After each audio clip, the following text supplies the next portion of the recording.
வணக்கம். வினதி இருக்கும் விநாயகப் பெருமான் பாதம் பற்றி. அதாவது பார்த்தீங்கன்னா, லக்கணத்துக்கு அதிபதி ராசி கட்டத்தில் லக்கணத்துக்கு அதிபதி லக்கணத்தில் இருந்து பார்த்தீங்கன்னா, ஆறாம் வீடு.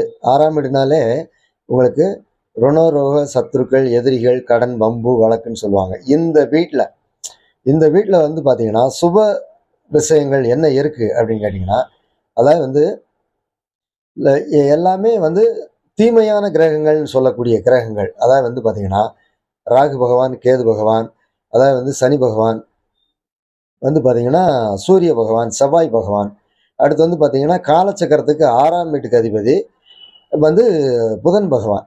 இந்த கிரகங்கள்லாம் லக்கணத்துக்கு 6ஆம் வீட்டில் இருந்தாக்க மிகப்பெரிய நன்மை செய்யுது. அந்த திசைகள் ஜாதகத்தில் நடந்ததுன்னு வச்சுக்கோங்களேன், நல்ல ஒரு பெரிய கோடீஸ்வரங்களை உருவாக்குறது, பெரிய பெரிய தொழிலதிபர்களை உருவாக்குறது இந்த 6ஆம் வீடு மிகப்பெரிய நன்மை செய்து. நன்றி, வணக்கம்.